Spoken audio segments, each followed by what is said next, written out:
Olá, amigo do canal Aprendendo sobre Mediunidade, seja bem-vindo a mais um estudo de O Livro dos Espíritos. Nós estamos aqui na conclusão, já finalizamos as questões até 1018. Vamos continuar aqui na conclusão no texto número 5, tá? Este é o nosso vídeo de número 195 de estudo do Livro dos Espíritos. Se você quiser assistir desde o começo, é só acessar a nossa playlist no canal, tem desde o princípio, né? Passo a passo comentado.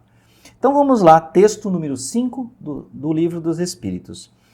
Aqueles que dizem que as crenças espíritas ameaçam invadir o mundo proclamam-lhe, com isso, a força porque uma ideia sem fundamento e despida de lógica não poderia tornar-se universal. Portanto, se o espiritismo se implanta por toda parte, se faz adepto sobretudo nas classes esclarecidas, assim que cada um o reconhece, é porque tem um fundo de verdade. Contra essa tendência, todos os esforços dos seus detratores serão vãos. E o que o prova é que o ridículo com o qual procuram cobri-lo, longe de deter-lhe o impulso, parece lhe ter dado uma nova vida. Esse resultado justifica plenamente o que, muitas vezes, nos disseram os espíritos: não vos inquieteis com a oposição. Tudo o que se fizer contra vós tornará para vós. E vossos maiores adversários servirão a vossa causa sem o querer. Contra a vontade de Deus, a má vontade dos homens não prevalecerá. Então era um conselho que os espíritos davam a Kardec. Pelo espiritismo, a humanidade deve entrar numa fase nova. Olha que interessante. A do progresso moral, que é a sua consequência inevitável. Portanto, cessai de vós espantar da rapidez com a qual se propagam as ideias espíritas. A sua causa está na satisfação que elas proporcionam a todos os que as aprofundam e que nelas veem outra coisa que um fútil passatempo. Ora, como cada um quer a felicidade antes de tudo, não é de admirar que se invertesse por uma ideia que o torna feliz. O desenvolvimento dessas ideias apresenta 3 períodos distintos. O primeiro é o da curiosidade provocada pela estranheza dos fenômenos que se produzem. O segundo do raciocínio e da filosofia. E o terceiro da aplicação e das consequências. O período da curiosidade passou. Olha, isso ele já falava lá na época, né, de Kardec. O período da curiosidade do fenômeno passou. A curiosidade não tem senão um tempo e, uma vez satisfeita, muda de objeto para passar a um outro. O mesmo não sucede com aquele que recorre ao pensamento sério e ao julgamento. Começado o segundo período, o terceiro o seguirá inevitavelmente. O Espiritismo tem progredido, sobretudo, depois que foi melhor compreendido em sua essência íntima, depois que se lhe viu a importância, porque toca o ponto mais sensível do homem, o da sua felicidade, mesmo neste mundo. Olha só o que ele falou aqui, ó, a sua felicidade neste mundo. Tem gente que fala, a felicidade não é deste mundo, e assume isso como uma verdade, né? Nisso está a causa da sua propagação. O segredo da força que o fará triunfar. Ele torna felizes aqueles que o compreendem, até que sua influência se estenda sobre as massas. Mesmo aquele que não teve nenhum testemunho material de manifestação diz, além desses fenômenos, a filosofia que me explica o que nenhuma outra me havia explicado.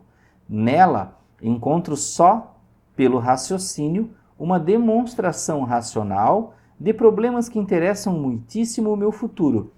Ela me proporciona a calma, a segurança e a confiança. Me livra do tormento da incerteza.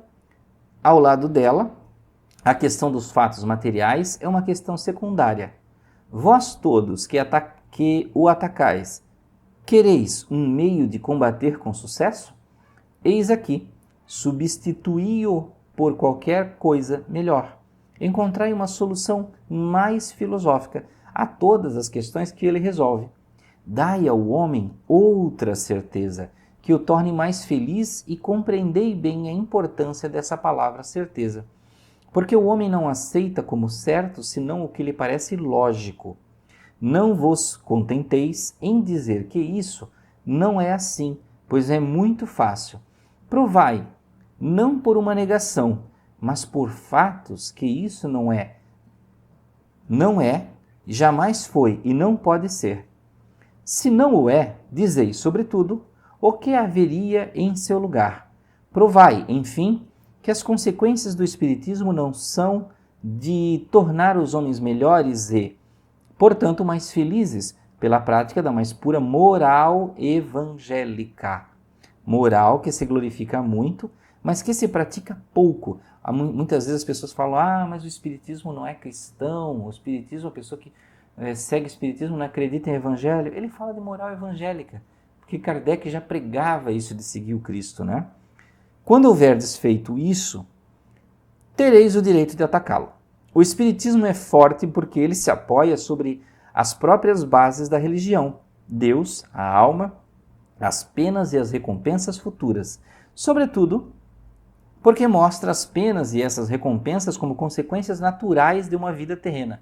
Consequências naturais. Tá? E que nada no quadro que ele oferece do futuro pode ser negado pela mais exigente razão. Vós, cuja doutrina, vamos virar a folha aqui para continuar, cuja doutrina consiste na negação do futuro, que compensação ofereceis para os sofrimentos desse mundo? Vós vos apoiais sobre a incredulidade, ele se apoia sobre a confiança em Deus. Enquanto ele convida os homens à felicidade, à esperança e à verdadeira fraternidade, vós lhes ofereceis o nada por perspectiva e o egoísmo por consolação. Ele explica tudo, vós não explicais nada. Ele prova pelos fatos e vós não provais nada. Como quereis que se hesite entre as duas doutrinas?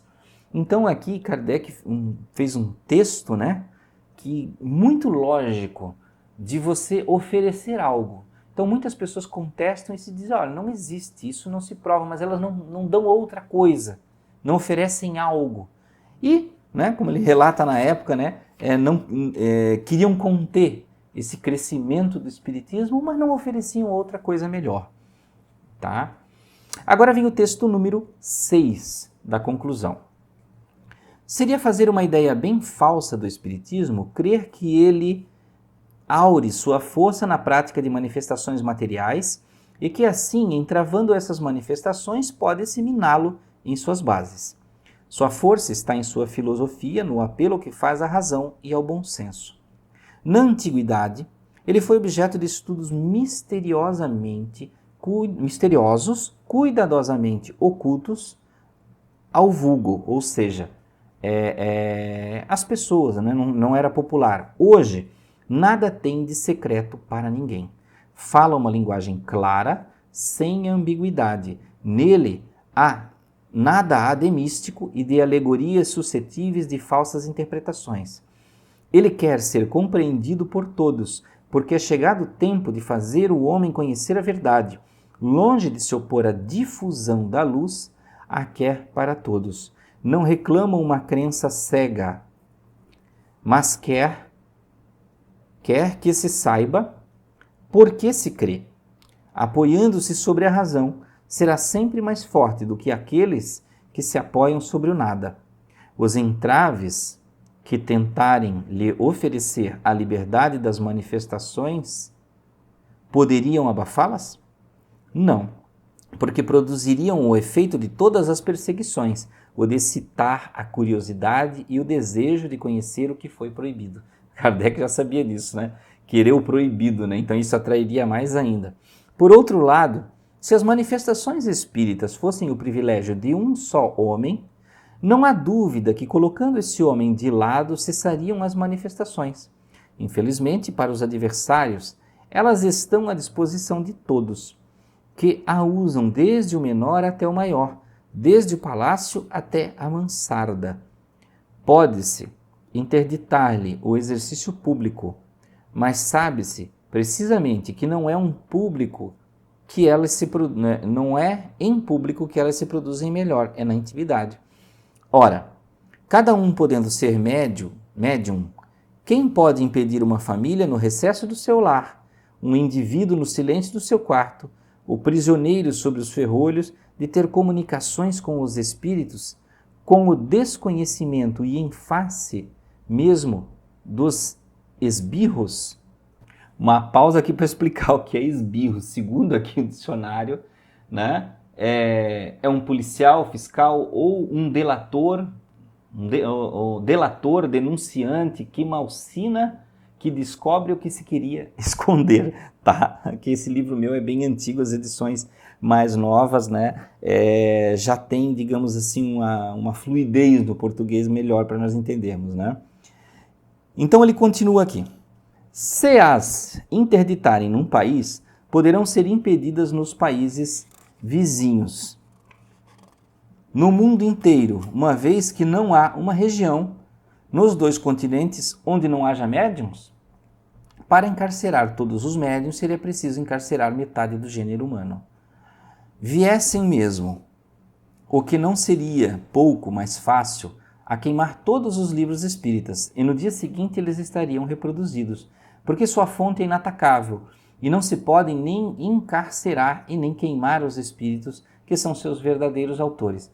Talvez você estranhe esse texto de Kardec, mas queimar livro, proibir, sim, na época, em muitos lugares se proibiu o espiritismo, e houveram situações onde livros espíritas foram queimados. No próprio filme, né, um filme que tem aqui no Brasil, da história de Kardec, mostra uma cena dos filmes, dos livros espíritas sendo queimados, né, dos livros dos espíritos e tudo mais. Porque existia esse combate contra o espiritismo, principalmente vindo da Igreja Católica, né? E ele continua aqui. O espiritismo não é obra de um homem. Ninguém se pode dizer seu criador, porque é tão velho quanto a criação. Ele se encontra por toda parte e em todas as religiões, e ainda na religião católica. Eu acho que isso deixa as pessoas com raiva. E com mais autoridade que em todas as outras, porque nele se encontra o princípio de tudo. Os espíritos em todos os graus, seus intercâmbios ocultos e patentes com os homens, anjos guardiães, a reencarnação, a emancipação da alma durante a vida, a dupla vista, as visões, as manifestações de todo gênero, as aparições e mesmo as aparições tangíveis. Com relação aos demônios, não são outra coisa que maus espíritos, e salvo a crença de que os primeiros são perpetuamente votados para o mal, enquanto que o caminho do progresso não é interditado aos outros. Não há entre eles senão uma diferença de nome. Então, demônios, espíritos, mesma coisa, só que eles chamam demônio espírito que é mal. Né? O que faz a ciência espírita moderna? Olha o que ele falou. O que faz a ciência espírita moderna? Não a religião espírita. Né? Reúne em um corpo o que estava esparso. Explica em termos próprios o que não era senão em linguagem alegórica. Elimina o que a superstição e a ignorância geraram para não deixar senão a realidade e o positivo. Eis o seu papel. Mas o de fundadora não lhe pertence. Ela mostra o que é, coordena, mas não cria nada, porque suas bases são de todos os tempos e de todos os lugares. Portanto, quem ousaria considerar-se bastante forte para sufocá-la? Sobre os sarcasmos e mesmo sobre a perseguição? Se a proscreve de um lado, ela renascerá em outros lugares, sobre o terreno mesmo de onde se houver banido, porque está na natureza, e não é dado ao homem destruir uma força da natureza, nem de colocar seu veto sobre os decretos de Deus. De resto, que interesse haveria em se entravar a propagação das ideias espíritas? Essas ideias, é verdade, se erguem contra os abusos que nascem do orgulho e do egoísmo, mas esses abusos, dos quais alguns aproveitam, prejudicam a coletividade. Portanto, ela terá a seu favor a massa e não por adversários, senão os que estão interessados em manter esses abusos pela influência, ao contrário, essas ideias tornando os homens melhores uns para com os outros, menos ávidos de interesses materiais e mais resignados aos ditames da providência, são uma garantia de ordem e de tranquilidade. Certo, meus amigos? Então, encerramos aqui mais um estudo do Livro dos Espíritos. No próximo vídeo vamos continuar aqui na conclusão no texto 7. Até a próxima.